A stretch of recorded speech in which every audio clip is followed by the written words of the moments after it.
So this is a video that's going to piggyback on a topic I discussed a while ago in a video titled You Get the Government You Deserve. But because me, my brothers and sisters are obedient to the Holy Covenants of Promise, the Ephesians 2 Holy Covenants of Promise, and we fulfill the James 2:8 Royal Law, quoting Leviticus 19:15 through 18, we get the meat and due season. So this is added information, added warning, added precepts onto what we already know. I'm going to start in Jeremiah 27, then I'm going to go into 1 Samuel 8, and then I'll go into the New Testament. But I'm going to read the whole of Jeremiah 27. In the beginning of the reign of Jehoiakim, the son of Josiah, king of Judah, came this word unto Jeremiah from the Lord, saying, Thus saith the Lord to me, Make thee bonds and yokes, and put them upon thy neck, and send them to the king of Edom, and to the king of Moab, and to the king of the Ammonites, and to the king of Tyrus, and to the king of Zidon, by the hand of the messengers which come to Jerusalem unto Zedekiah, king of Judah. So those place names, Tyrus, Zidon, etc., they're idiomatic for Mystery Babylon, and Mystery Babylon is the USA. I will put a list of scriptures, chapters, whatever it may be, in a pinned comment, so you can have some extracurricular reading, because we're in school right now. Verse 4, And command them to say unto their masters, Thus saith the Lord of hosts, the God of Israel, Thus shall ye say unto your masters, I have made the earth, the man, the beast, and the beasts that are upon the ground, by my great power and by my outstretched arm, and have given it unto whom it seemed meet unto me. And now have I given all these lands into the hand of Nebuchadnezzar, the king of Babylon, my servant. Nebuchadnezzar was God's servant to punish his wicked people. The same said for Pharaoh in Romans 9 and Exodus 9. Pharaoh, Nebuchadnezzar, doesn't matter. Any of our leaders. We've got Keir Starmer at the minute in the UK. I don't personally like him, but he's representative of our sin. You've got Kamala Harris, Joe Biden. Yeah, you Yanks, you're going to hate this. They are representative of your disobedience. They are a representation. Oh yeah, Kamala Harris, she's in favour of abortion. Whereas you pro-Trump, MAGA retards, sorry, you commit spiritual abortion every year on the 25th of December. She is a representation of your disobedience.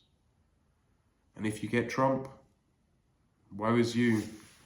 He's deceived enough of you already. Yeah, he's a funny dude. I enjoy watching him. But he's a Kabbalist. He is.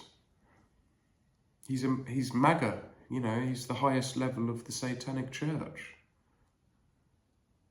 And you can clutch at straws all you like about QAnon and all that shit. Yeah, it may come to pass, but it's all deception. You don't think Satan's given the authority to deceive? Of course he has. And the beasts of the field have I given him also to serve him. And all nations shall serve him, and his son, and his son's son, until the very time of this land come. And then many nations and great kings shall serve themselves of him. Excuse me if I'm a bit nasally and sniffly, I've got a nasty cold. And it shall come to pass that the nation and kingdom which will not serve the same Nebuchadnezzar, the king of Babylon, and that will not put their neck under the yoke of the king of Babylon, that nation will I punish, saith Jehovah. If you don't obey your rulers, God's going to destroy you, using those very same rulers. With the sword, and with the famine, and with the pestilence. What's that sound like? Great tribulation. Until I have consumed them by his hand. Therefore hearken not to your prophets, nor to your diviners, nor to your dreamers, nor to your enchanters, nor to your sorcerers, which speak unto you, saying, Ye shall not serve the king of Babylon. Hearken not unto your prophets, your pastors, your priests, your rabbis. They're all lying to you. But with regards to this topic, any of your prophets, priests, rabbis, whomever it may be, that's telling you to disobey the government and take up arms against them, is a liar and the truth is not in them. And if you go along with them, you've got the word of God right in front of you. If you go along with them, God's going to hold you accountable. Verse 10, for they prophesy a lie unto you, to remove you far from your land, and that I should drive you out, and ye should perish. But the nations that bring their neck unto the yoke of the king of Babylon, and serve him, those will I let remain still in their own land, saith the Lord, and they shall till it and dwell therein. Look to the story of Shadrach, Meshach and Abednego in Babylon. They obeyed their king unless it caused them to break the holy covenants of promise. The prophet Daniel obeyed, and he was elevated to the second highest position in the land, and then thrown in the lion's den because he wouldn't bow down, because he wouldn't break those holy covenants of promise.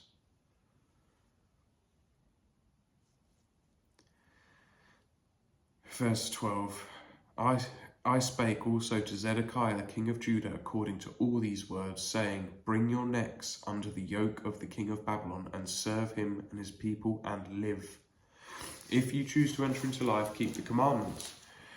One of the commandments, one of the precepts, as Isaiah 28 tells us, the precepts, the commandments include obeying your government. You've got Romans 13, which we're going to later, 2 Peter 2, all over the place. What else? Leviticus 26, Romans 9, Exodus 9, John 19, 1 Samuel 8 that I'll read shortly. Hosea 13, and the whole book of Hosea is written against Mystery Babylon, the good old USA. In Titus 3, you've got it there. It's everywhere. That's precept upon precept, law upon law, here a little, there a little. So it's not just keeping the 10 commandments. It's not just eating clean. It's every instruction. Torah means instruction. So you do the full instruction of God. And when I go into 1 Samuel 8, you'll see, the Israelites were given a king, the king they wanted. And then a few chapters later, chapter 15, what happened? Verse 13. Why will ye die, thou and thy people, by the sword and by the famine and by the pestilence, as the Lord hath spoken against the nation that will not serve the king of Babylon? Therefore hearken not unto the words of the prophets that speak unto you, saying, Ye shall not serve the king of Babylon, for they prophesy a lie unto you. Repeated twice, pay attention. For I have not sent them, saith Jehovah, yet they prophesy a lie in my name. Woe to those prophets, that I might drive you out, and that ye might perish, ye and the prophets that prophesy unto you. Also I spake to the prophets and to all this people, saying, Thus saith the Lord, hearken not to the words of your prophets that prophesy unto you, saying, Behold, the vessels of the Lord's house shall now shortly be brought again from Babylon, for they prophesy a lie unto you. To me that sounds like pre-trib rapture. I could be wrong. If any brothers and sisters watch this, please let me know what you think in the comments. Hearken not unto them, serve the king of Babylon, and live. Wherefore should this city be laid waste? But if they be prophets, and if the word of the Lord be with them, let them now make intercession to the Lord of hosts, that the vessels which are left in the house of the Lord, and in the house of the king of Judah, and at Jerusalem, go not to Babylon. And what has Judah done? Since the first, second, third captivity, they've clinged on to Babylon. They love it. Their sunset to sunset Sabbaths, their Talmud, their Mishnah, all of it is straight Babylonian bullshit. It really is. You're dumb, Judah. You really are. And you're dumb, Israel, as well. For thus saith the Lord of hosts concerning the pillars, and concerning the sea, and concerning the bases, and concerning the residue of the vessels that remain in this city, which Nebuchadnezzar king of Babylon took not, when he carried away captive Jeconiah the son of Jehoiakim, king of Judah, from Jerusalem to Babylon, and all the nobles of Judah and Jerusalem. Yea, thus saith the Lord of hosts, the God of Israel, concerning the vessels that remain in the house of the Lord, and in the house of the king of Judah and of Jerusalem. They shall be carried to Babylon, and there shall they be until the day that I visit them, the day of the Lord, saith the Lord. Then will I bring them up and restore them to this place. It's a nice happy ending for those that remain in Babylon, those that serve Nebuchadnezzar. You've got your election coming up, USA. Doesn't matter who's in power. They're ordained by God. But you ignore the fact that God promises to use these Gentiles ultimately to punish you. And yeah, Trump may sound all mushy-gushy, yeah, pro-America, all of, fulfilling Isaiah 28 and 29 about your pride. You're drunk with pride. But does he teach the Ten Commandments? Does he teach you to eat clean? Does he do any of that? No, he doesn't. So he'll be called least in the kingdom of heaven. And least in the kingdom of heaven is the same place the rich man goes in the story of Lazarus and the rich man. It's the lake of fire. It's part of God's kingdom. Everything's part of God's kingdom, the good and the bad. Oh, excuse me, it's a nasty little cold. So now to 1 Samuel 8, the whole chapter again. Excuse me. And it came to pass when Samuel was old that he made his sons judges over Israel. Now the name of his firstborn was Joel, and the name of his second Abiah. They were judges in Beersheba, and his sons walked not in his ways, but turned aside after lucre, and took bribes and perverting judgment. That's not fulfilling the royal law, or that's having respect to persons, or both. Probably both. Then all the elders of Israel gathered themselves together and came to Samuel unto Ramah, and said unto him, Behold, thou art old, and thy sons walk not in thy ways. Now make us a king to judge us like the nations. Gosh, and that goes into Jeremiah 10. Learn not the way of the heathen. Learn not the way of the nations. Don't put up a Christmas tree. But the thing displeased Samuel when they said, Give us a king to judge us. And Samuel prayed unto Jehovah. And the Lord said unto Samuel, Hearken unto the voice of the people in all that they say unto thee, for they have not rejected thee, but they have rejected me, that I should not reign over them. You lot going out thinking voting matters and makes a difference. You are foolish. You are.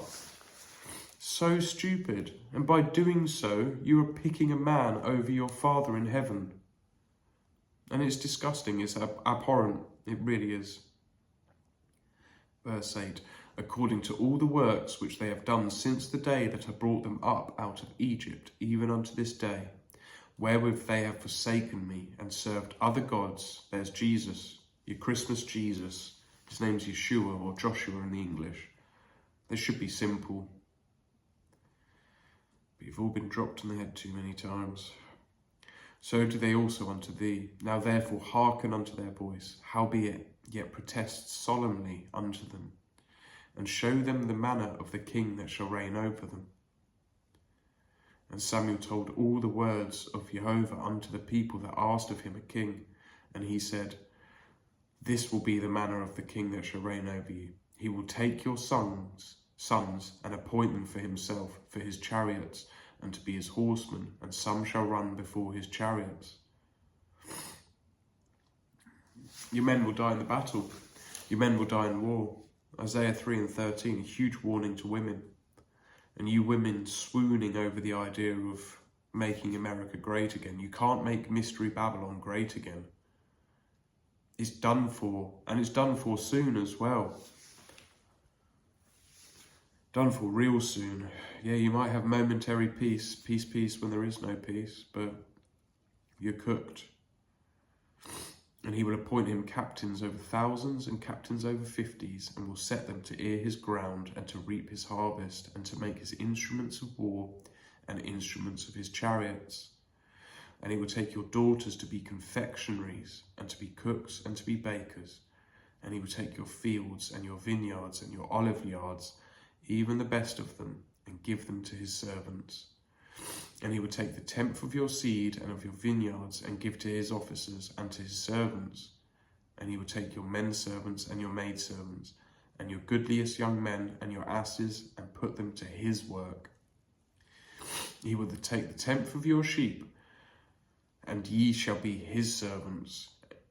And ye shall cry out in that day because of your king, which ye have chosen you. You've chosen yourself.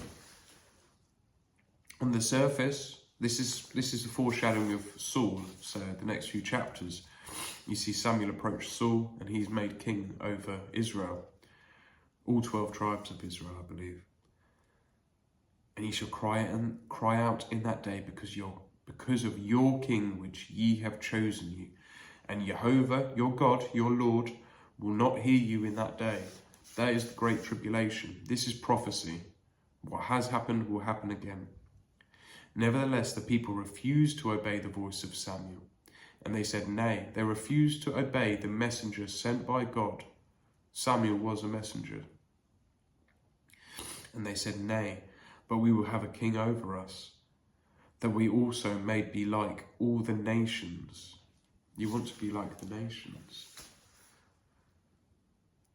And that our king may judge us and go out before us and fight our battles. And that sounds just like Trump to me. You weak American men. Oh, give us Trump so we can restore our republic, our confederacy. Say ye not a confederacy. And Samuel heard all the words of the people, and he rehearsed them in the ears of the Lord. And the Lord said to Samuel, hearken unto their voice, and make them a king. And Samuel said unto the men of Israel, go ye every man unto his city.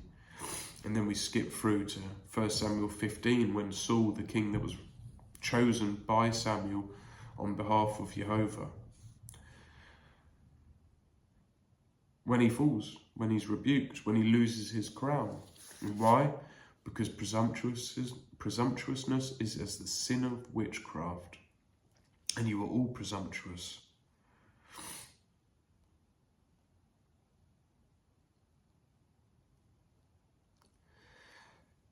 Where is it? Verse 22, I believe. And Samuel said, hath the Lord as great delight in burnt offerings and sacrifices? Who's returning to doing all of God's feasts at the minute? Majority. Excuse me, the majority anyway, globally.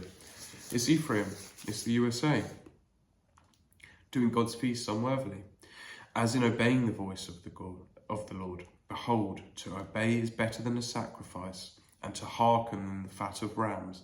For rebellion is as the sin of witchcraft, and stubbornness is as iniquity and idolatry. Because thou hast rejected the word of the Lord, he has also rejected thee from being king. Your king, whomever it may be, will be torn down. And it will be spectacular, because Jehovah's hand's in it. It's in everything. And now I'm going to go to Romans 13,